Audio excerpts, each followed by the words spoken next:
And we'll get started. All right. Well, welcome all. Welcome to the Learn at Tufts CEEO webinar. I'm Meredith Portsmore, and we're just gonna show you lots of great resources today. If you guys are curious, that's who's here today. It's a great company as well. But let me stop sharing the poll and let's dive into our topic for today. We said, welcome. I see some familiar names. Great to see friends. But for those of you who I haven't met, I am Meredith Portsmore. I am the director of the Center for Engineering Education and Outreach at Tufts and a research professor here. And I got to work on the Learn project with lots of other amazing folks, including you'll see Lynn Ramsey, who's the major architect and designer of the site, who's hosting behind the scenes with us today. We're gonna talk about the site, talk about the center, and then tour you through all the resources that are there today and get started. So for those of you, just so you know who we are and where we're coming from, the Center for Engineering Education and Outreach is at Tufts University, right outside of Boston. You can see us there in the tiny, there. Um, So for those of you from the area, you'll know where we are. We are an interdisciplinary center dedicated to creating the next generation of problem solvers from kindergarten through college. So we work with everyone from the littles and the 4 and 5 year olds all the way up through our undergraduate and graduate students, all with innovative research-based engineering experiences. So we have this amazing group here at Tufts that is comprised of faculty in engineering, practitioners and instructional designers, folks in the education department, our friends in human development, and all kinds of other folks at Tufts, ranging from researchers to practitioners, all excited about thinking about what does it look like to transform education.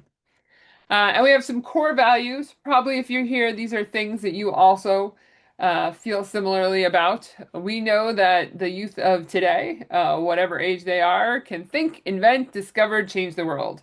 We know that they are budding engineers, right? From when you see a 3-year-old do blocks for the first time, or figure out what's going on with that bug, and how to keep them in an enclosed area, right? We know that they have these rich, productive ideas that they bring to the classroom, whether that's the formal or the informal classroom. And so it's our job to tap into that. And what I'm going to show you today is all the resources that we've been working on to try and do that. Likewise, we know that the heroes of today are the educators. We say teachers, and that, of course, means both folks that are in the formal classroom as well as the informal classroom. You are an integral part of the process. We often say teachers are to learning as doctors are to medicine.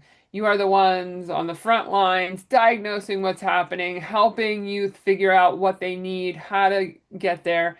And so, right, as we create resources here at Tufts, we're thinking about, exciting young minds and also how do we support the amazing folks like all of you that are doing this work.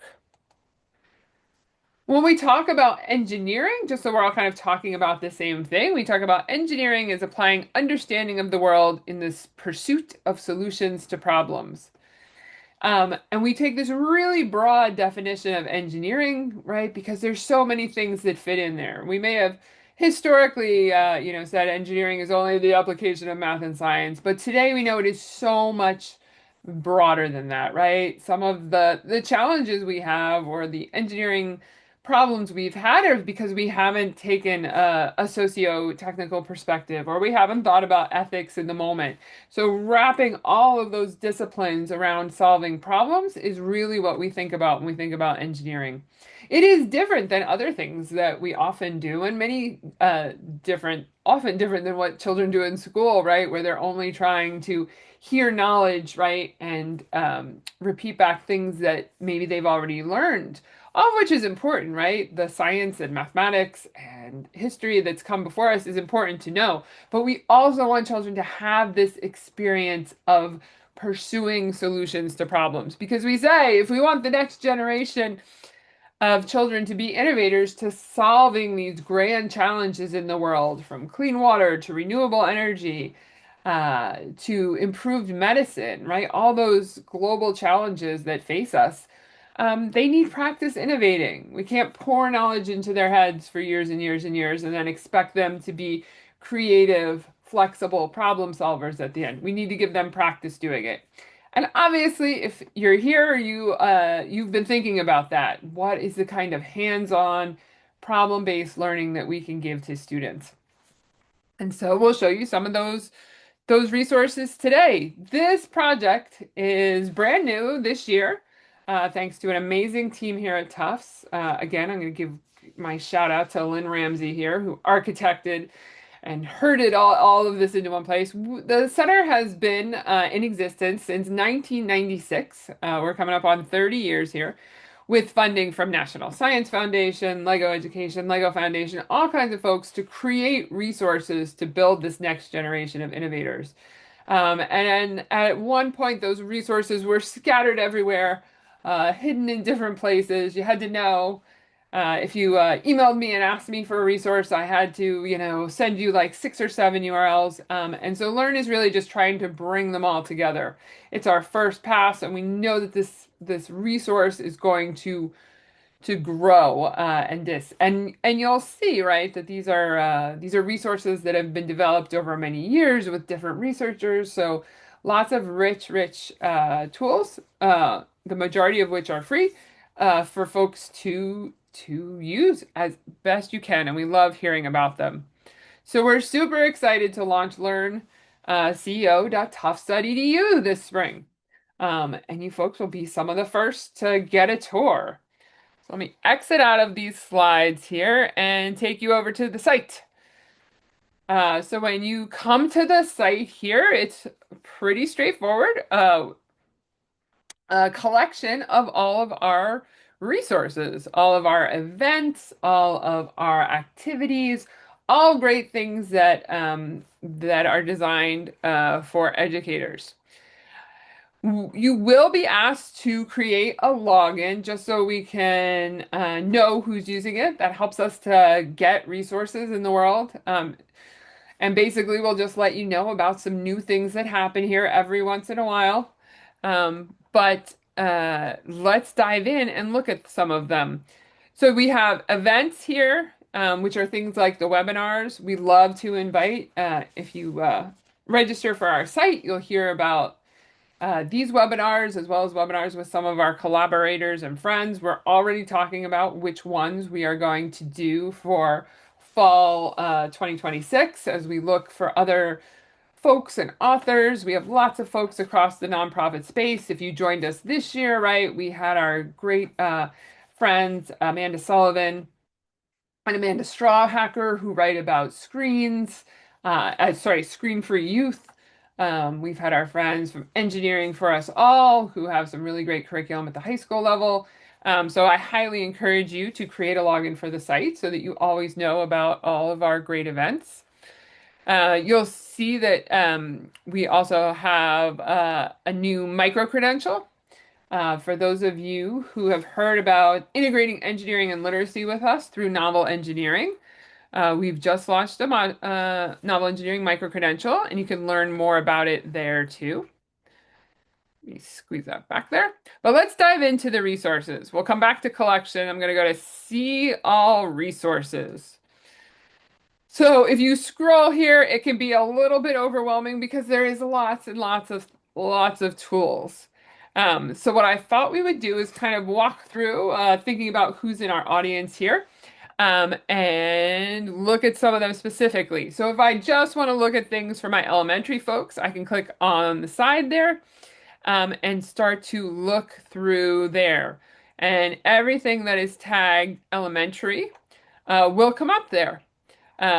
You'll see different events.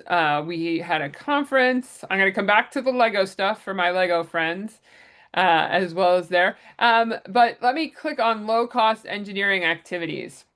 So if I click on that, I'm logged in. It will take me to a set of resources that are really designed to be low cost. So this is our set of paper activities. So one is design a pencil holder. This is in our placemat format, right? Which is if you print an 8 by 11, this will date some of us, but right, when you go to a restaurant or a diner, right, and they have a piece of paper down, which often had information on it, it's kind of how we've been designing these. So you can print them on both sides, and you have a really nice prompt for students to do an activity. So design a pencil holder says, how could you do that? And it has some ideas for you to think about, and then some examples on the back. So this set of resources also has a challenge of design a chair for Mr. Bear. If you've been to any Tufts thing, you know that that is one of our favorite, right? Design something for a stuffed animal. It gets to those really, really early engineering ideas of requirements and constraints there. And there's several more in here. Design a backpack. And so this PDF is up there and posted and free for folks to download. So it's one of our elementary resources. Lots of times folks will use those low-cost engineering activities as a starter, as a launch for all kinds of other pieces. You'll see as we go through there, there's lots of other placemats from different projects. If you happen to have a Sphero, a Makey Makey, a Cubelet, as well. Map Mats is a super exciting one that we did with the Lego Foundation and Maryville University. It is a giant set of mats that you can use with found materials or Duplo. And it's of this beautiful grid where you can do all kinds of challenges with students to how do you get from this part of the beach to this part, from the roadway to other. So some of that really, really early math reasoning that we want to see in a really, really fun format. And so you can download these and print them out on your own. And there is also an amazing activity guide with all of the challenges in there. Shout out to our amazing Lynn Ramsey again for laying this out. So this is a great resource. It's completely free. It was tested with lots and lots of kiddos, especially in St. Louis, where Maryville is based and does amazing work. Um, and it has teacher prompts in it. So again, a free resource linked from Learn that I highly recommend. Let's do one more elementary one as we go down there. The Constructopedia is in there. That's our resource for found materials. I'm gonna click on it because it's so fun. Um, Again, this is a free resource that we put together that is all how to use really low cost and inexpensive materials to build things with. We really want students, right, to do that open-ended design, right, where they make the choice and they're doing all kinds of creative things, but we know that's hard to support in the classroom. So sometimes it would be great if there were places for students to get ideas about how to use materials. And so that's what the Constructopedia is. Again, a completely free, beautiful PDF download that you can use and print. Sometimes people print them out and bind the whole thing together. Sometimes educators will just be like, oh, you know what? I just want students to have a couple of ideas today. So I might just print out, I might just post a few pages of it on the wall, on the board, or on a table. So Constructopedia is a great resource there. There's these awesome little live action videos that you can see via QR code. Um, and all different kinds of mechanisms with with hopefully materials that are easily accessible. A lot of recyclables. We're always trying to figure out how to use those recyclables in the spirit of engineering design. Those are more those are some of the smaller ones. There's also some larger units. So if I click here on accessible playground design, this comes out of a National Science Foundation project that Kristen Wendell and Chelsea Andrews, who are researchers here, did for many, many years, where they were connecting science standards to engineering activities. And this is a full unit.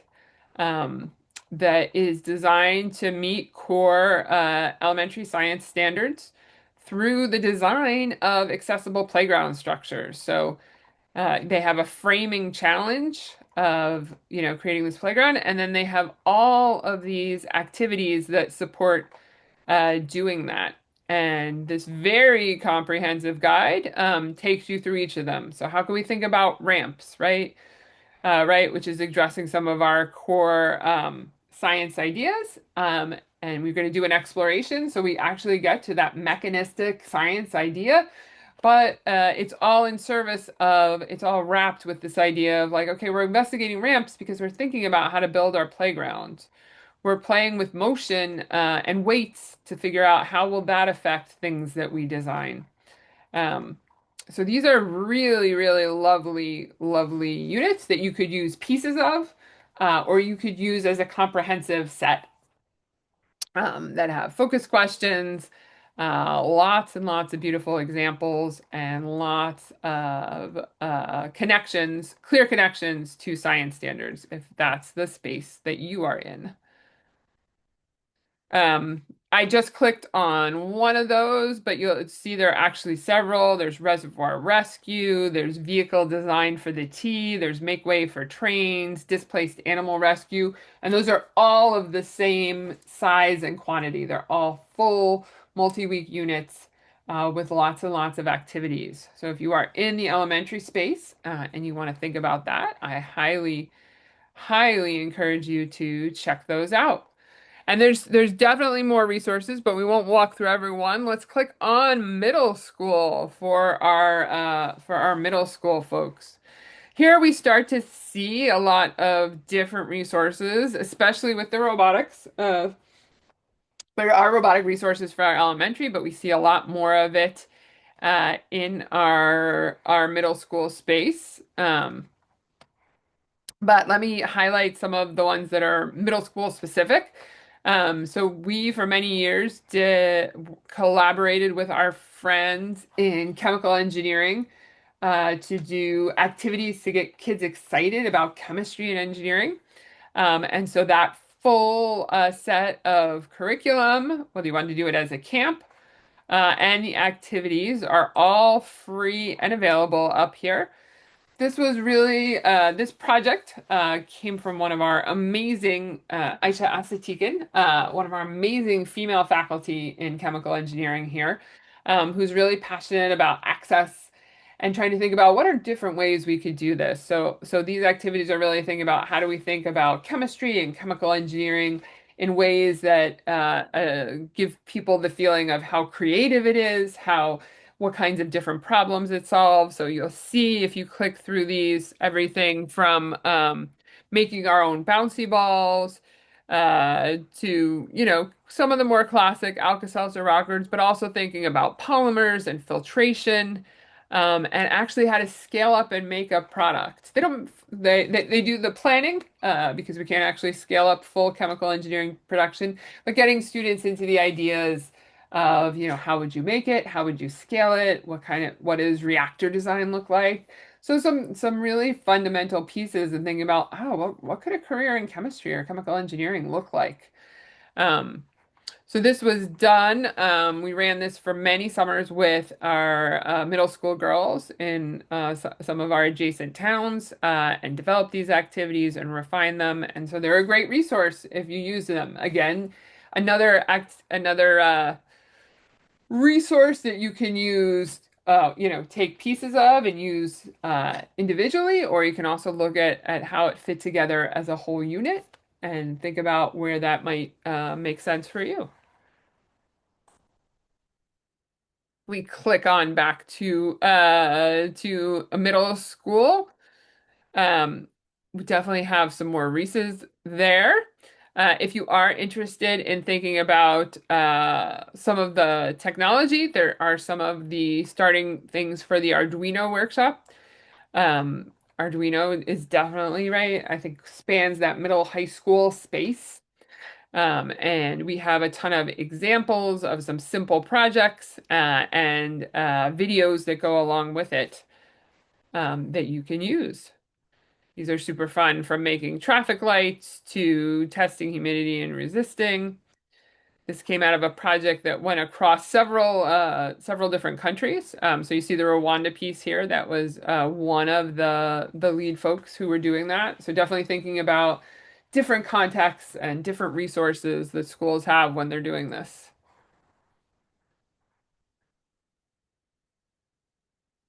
There are a lot of great technology pieces there.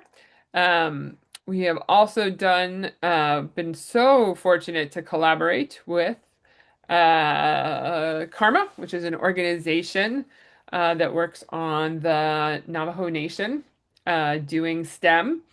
Has really been thinking about how do we make activities that are connected to the cultural values that we want to do and communicate. And so they have some really great examples here that were developed to think about ways in which we can bridge that space between STEM and culture.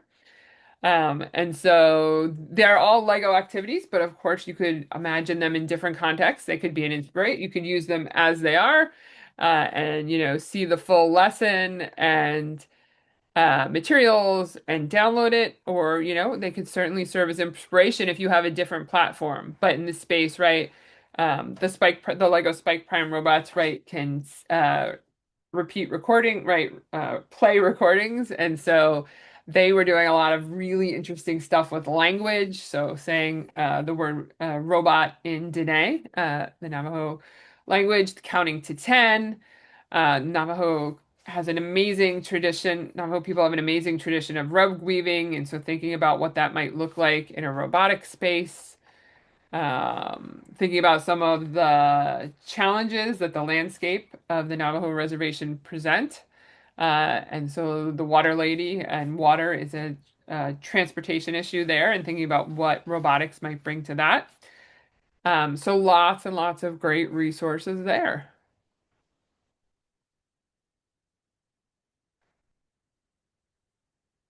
The robotics in science resource is comes from Turk, which is another local partner we work with a lot, and Jen Cross, who's a wonderful researcher at the center, really thinking about different platforms with the Hummingbird robotics platform. And they have a bunch of different resources here as well for thinking about how to introduce make code, how to get started with the activity.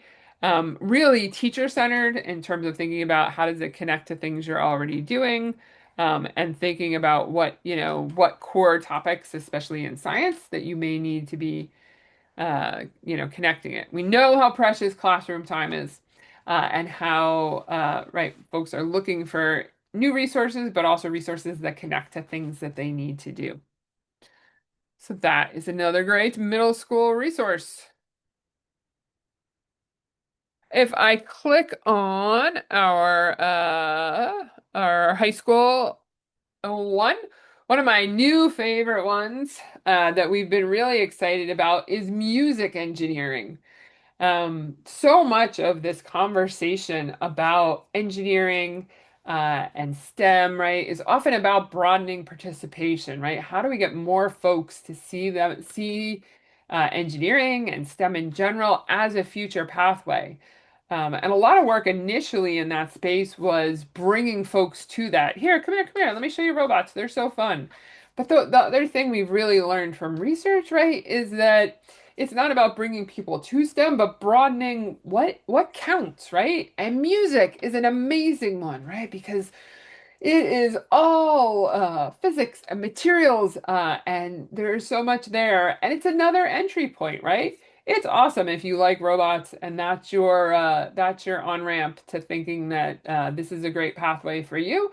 But there's lots of other pathways. And so we are so fortunate at Tufts to have a music engineering program here. Directed by some great folks in mechanical engineering as well as the music department. It's interdisciplinary.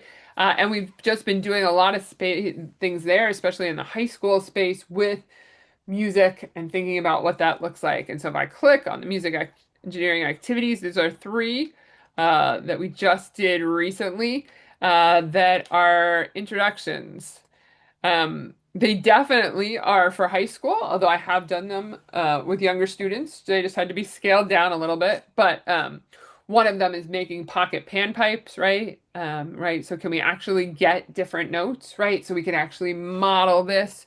We can actually the uh, uh, do the math, do the physics modeling to figure out what tube length do we need for different notes. It's a great opportunity to bring in a little bit of tech, right? It's so easy these days. Every tablet or phone, right? There's lots of free tuning software out there so that you can actually try it. You can do different materials, and there's lots of engineering opportunities in this in terms of not only just getting the tone, getting the sound you want in your cool panpipes, but how do you hold them? How do you align them so that you can actually play them?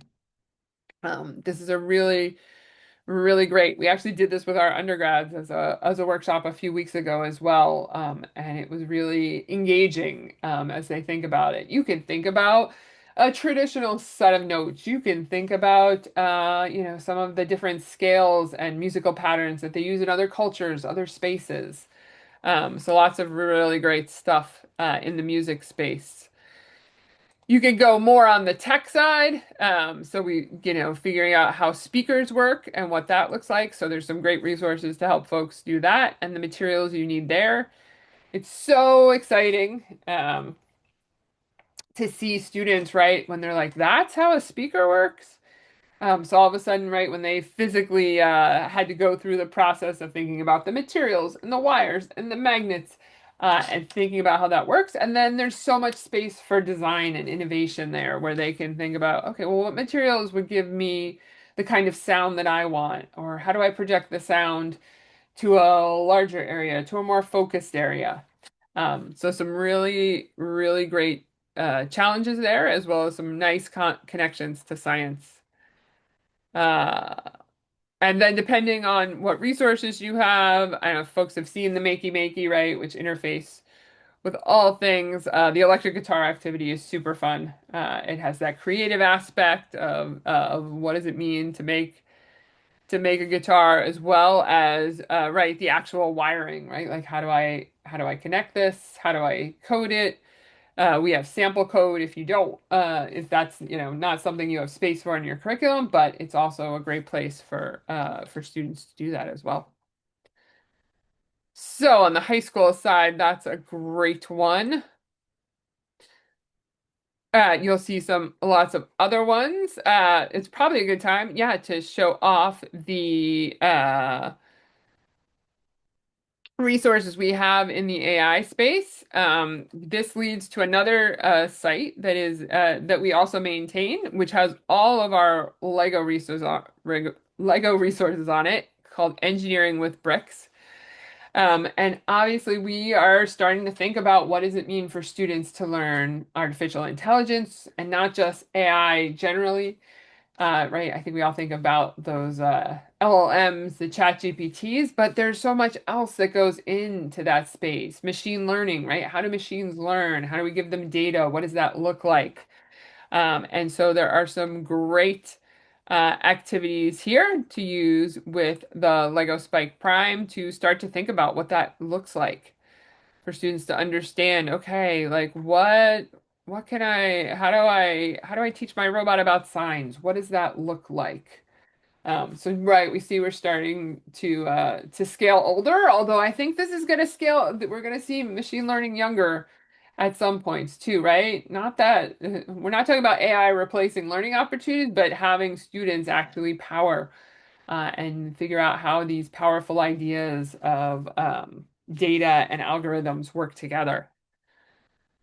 So that's another space. If you are one of our friends and collaborators that have Lego resources of any kind, I highly encourage you to check out you can go from Learn or you can go from Engineering with Bricks.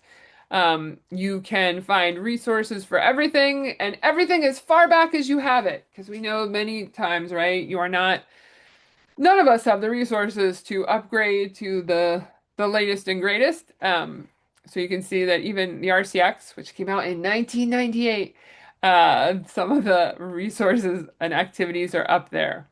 So this is the site that Tufts maintains to support everybody, right? If you find these in your closet and you need to dig out and figure out how they're going to power your STEM or science classroom, this is all here with lots of great activities and resources to support them. And it does also actually have connections to the newest platform that's come out as well, if that's something that's part of your teaching and learning. So those, if we go across those are all our grade levels, but we also have resources here that support teachers as well. So there is some great PD resources um, that that help us here. And let me just check that off. Sorry, I made my screen very small. There we go. PD. Some of these are ones that we did on our own, and some of them are also ones that we've done with collaborators. So I'll give a shout out to my good friends at the University of Nebraska-Lincoln who have done Click to Engineering. Um, they have a ton of resources really targeted at out-of-school educators, although there's great pieces in here for in-school educators as well about the engineering design process, thinking about how you practice those mindsets, and then different activities that can support you doing that with youth. But everything from assessing use with graphic organizers to how do I present a challenge to how do I talk about testing. So again, this is a resource that's much more about educator professional development. This one in particular focuses a lot on informal. University of Nebraska is a lead in doing wonderful things with informal. We love working with them. But obviously, right, resources that can help everybody. Another great resource that you may have seen in our webinar lineup this year also comes from the center, which is Design Talks. So we're all doing this amazing work with students and engineering and design, but what does it look like in the classroom? And so Design Talks is a great project where they recorded classrooms when they were doing engineering, and they recorded and transcribed what amazing educators were doing. And those are up and available for folks to let me make sure my login works. Uh,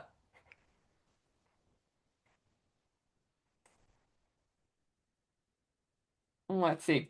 For you to use. Oops.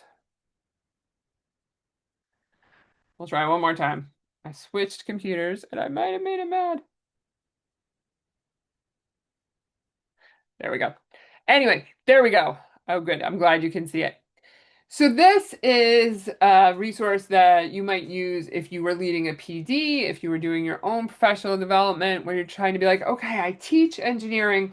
What are some of the ways in which I can facilitate conversation in my classroom? What does that look like? Um, so they have all their categories of talk here. And so like here's one comparing buddy made shade designs. And if we click on that, we're not going to watch the video here, but we get a great video of a teacher leading this kind of conversation. What kind of talk moves does the teacher make? What kind of things do the students say? And it's completely supported. So it's definitely something you could do if you're part of a learning community or if you have a team or a grade level meeting where you all could watch the video together and talk about it. All the videos have transcripts, right? Because we know classrooms are noisy places, so that you can actually go back and follow along and also think about like what are the things we want to do. I made that analogy in the beginning. Teachers are learning as doctors are to medicine. So we often talk about like what if you're diagnosing what's happening in the classroom, sometimes video is a really great way to practice that, to kind of be like, oh, I see where the students are coming from. And likewise, right, then there's a lot of different possible options, and it'll depend on all kinds of things, who your students are, how much time you have, what that looks like. So we often talk about with our, teachers when we do in-person PD, professional development, what's the menu of possibilities? What's the different range of things that might make sense here, and how do we decide between them? Educators in formal and informal spaces are amazing, right? You are navigating so many things all at the same time. Students' mental well-being, what materials are have, keeping people safe, as well as thinking about the learning and knowledge and practice goals that you have. And so this is one tool that we have and that we've developed to support that and kind of acknowledge that. And also think about, right, what's the benefit? What kind of engineering can we do? I think when we think about engineering, sometimes we think about like kids building something, which is phenomenal, and we definitely want to do that. But there's also the structures that we want to use, right, in the space when we have all the students together, right? It's awesome if I've done a project in my classroom, like make a shade structure for a buddy bench and students have different design solutions, right? And we bring everybody in the class's solutions together and we look at them and we talk about them and I talk about things like trade-offs. We can see who prioritized different aspects of their design and we really get into those pieces, right, that are making our next generation of innovators where they're thinking about who's there and we're thinking about um, different ways of designing. So we're getting into that creativity. Anyway, lots and lots of great resources there. So, right, for each of these resources, we could spend the whole time there, but hopefully I'm highlighting it for you and showing them there. A design synthesis talk. If we do have lots of different designs, how do I do that? How do I support brainstorming, right? All kinds of good stuff. So, Design Talks is one of the amazing resources linked here for professional development and a great resource there. And there's many more. There's great resources that go along with robots in science. Our STEM outreach tools has some good videos if you have folks going into the classroom for the first time to do that. We also have facilitating productive conversations, which is another way of supporting teachers. This is a whole slide deck that you can borrow to help students to listen to each other and deepen their reasoning. This builds on the great talk moves work from Michaels and O'Connor. All ready and free and available for you to use. If we head back to the front page, right, you'll see that in some places we've tried to organize these into collections. This is an emerging part of this site as it grows. Right, so a bunch of our professional development ones are all collected there for you if you wanted to find them that way. If you're thinking about AI and you're like, Smart Motors is a great platform, or the WEO motors that you could explore. Right, so these are just different ways of grouping it, kind of like playlists. Maybe not all of you are probably old enough to remember playlists. Robotics, all the things in there. So all different great collections. Those longer units that I was talking about are all part of community engineering. So there's the accessible playground one, and there's the other one there. So that's another way to look for things if you're looking for stuff.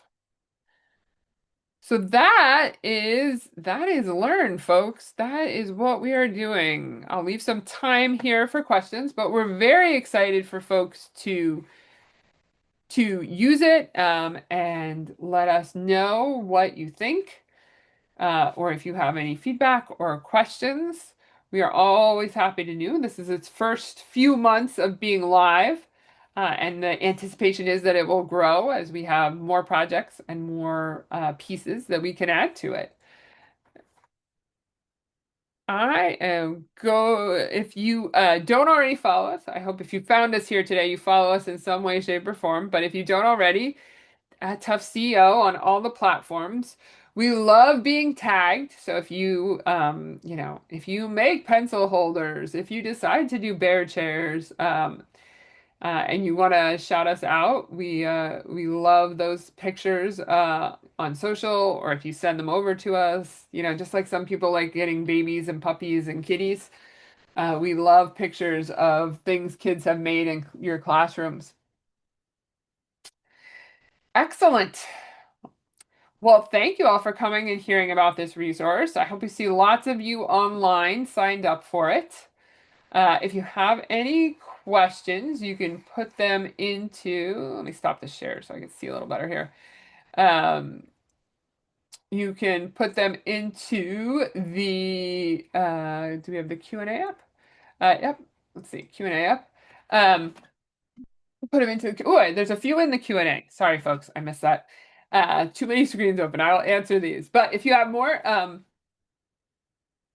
we will definitely answer them here. But other than that, thank you all for coming. Have an amazing Wednesday. Um, and we'll do that. All right, Brad, is there any effort into the ISO ortho drawings? Do you talk about engineering notebooks? Brad, great question. Um, we have done some work on engineering notebooks that is not up there yet. So thank you for the push. We will see if we can get that resource up there and into a format that folks could use. Because there's actually a whole bunch of research that folks did on how to use engineering notebooks and different ways that it can help support students' reasoning, different ways to do it, whether you have kids do it solo or as groups.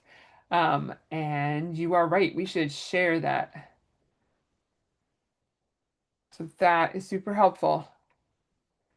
Jen Gilbert, old CEO friend, thank you for coming. I'm glad this looks like a useful research. Another question. Do you have certificate programs with schools? When we apply this program to our students, they can get a certificate. It can be important in university applications. Great question. We'd have to talk some more about that. So we do have micro-credentialing that we've done with teachers. We haven't done as much with students, but it depends what it would be. I would encourage you to drop us an email at ceo@tufts.edu, and then we can see if there's a match there, depending what it is, and how we could help it. But we haven't done a certificate for pre-college with many folks, although we have provided certificates in some situations.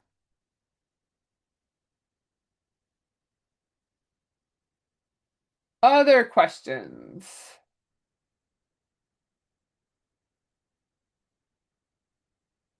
What are some of your favorite resources?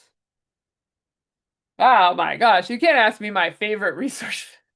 That's like asking me to pick my favorite child, which depending on the day of the week I have. Um, yeah. I mean, there's so many great things up there. I mean, engineering with bricks is a really great resource for folks that are in the Lego space. Um, if you've kind of exhausted everything, that ships with the kit, or you're looking for some new things, there's some really, really phenomenal resources up there that are creative and help get things going. So that's definitely a favorite of mine. Um, Novel engineering um, is obviously one that we have done a lot with. Novel engineering is integrating engineering and literacy. It's a really low cost way of doing engineering in the classroom from multiple perspectives, right? With integrating engineering and literacy, right? You're taking a book that you already are teaching as part of your language arts instruction, and the characters become the clients, and the you're making things for them. So a classic example, super quick, you'll have to come back for the full novel engineering download, is Tales of a Fourth Grade Nothing, right? By Judy Blume, right, has Peter and his little brother Fudge, and Fudge is always getting into his stuff, and Peter, right, gets a pet turtle, and he's really worried about that turtle. And so, what could you build to help Peter protect his turtle from Fudge? But it actually has to work, and it has to hold a turtle, and it has to fit in a New York City apartment. And so, students are exploring ideas of pulleys and containers and design while also thinking about what would actually make sense for Peter. So, novel engineering is one that we hear time and time again from the educators we work with, fit really well with their goals in the classroom.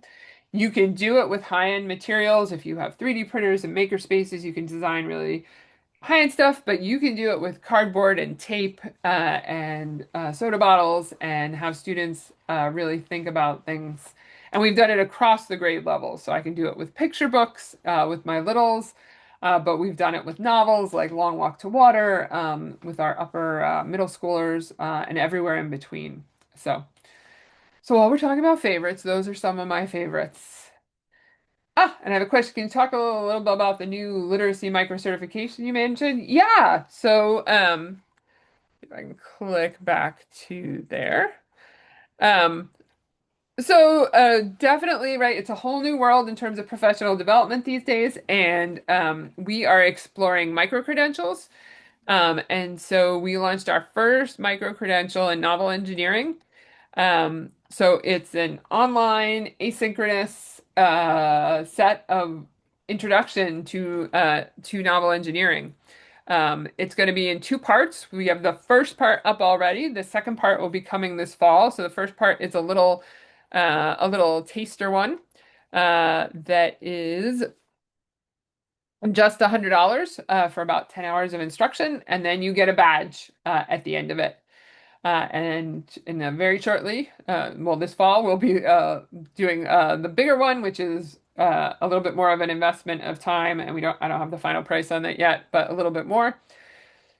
And will result in like the full badge. So this one is kind of equivalent of our like 2-day workshop. And we use the badge system so that you get an official micro credential when you do it. So definitely trying to, support PD in ways that are as affordable and accessible as we can make it in this new world. We definitely saw a lot of shift in, understandably, right, the resources available for teacher education post-pandemic, and trying to figure out if there's ways that we can make it smaller and uh, more affordable. Always a work in progress. Excellent. No open questions.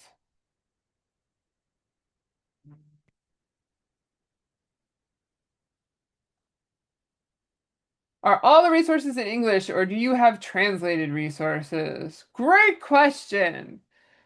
At the moment, Learn is primarily English, because most of the folks who have translated our stuff have put it somewhere else. But that's a great question, Martine, as to whether we'll put up the translations there. Historically, if you want to translate something or you are always willing to, all the free resources can be translated, just, attributed to us. Obviously, you're probably a busy educator without time for that. So you can always drop us a note and we can see if there's someone in our orbit who has the ability to translate them. I will say we've had a number of projects because of our connection with Lego Education. We have a number of things in Danish, um, and a few things in Portuguese from a project, but we don't always translate across there. But if there's a need and demand, we're super fortunate here at Tufts, of course, to have this amazing undergraduate population, and sometimes it's really easy to get stuff translated. So let us know if that would be helpful.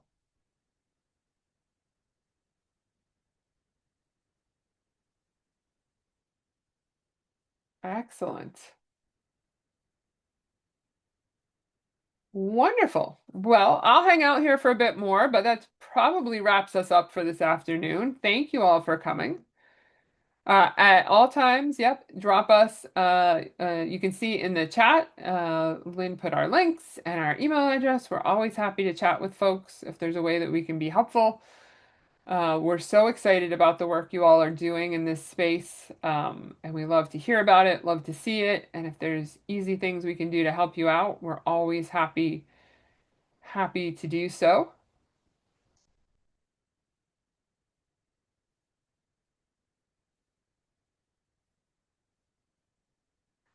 Another question. All right, we're gonna feel like they're missing out. Louis, great to see you. Nancy said, "Do you have any bioengineering or biotechnology unit lessons?" Um, yeah, we have one that should be coming online shortly, on biomimicry. So that's probably the biggest one. I'll shout out our friends. Definitely, yeah, pop over to teachengineering.org if folks haven't if you haven't popped over there. I know they have a few that were developed by other folks. Um, but we hope to have that one. That one's a lot on seed dispersal and using nature as an inspiration. So when the biomimicry unit comes out, that's why you want to sign up for our website. You will hear all about it, and we will link up to it. It has some really interesting design challenges, right, that are asking students to really connect to nature, use nature as the inspiration. And there's some great videos out there that talk about how we should be doing that more in general, because nature has a long design cycle. Thanks for the question, Nancy.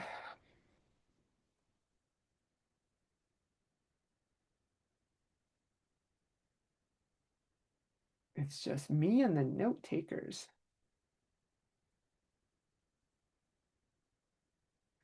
Thank you all again for coming.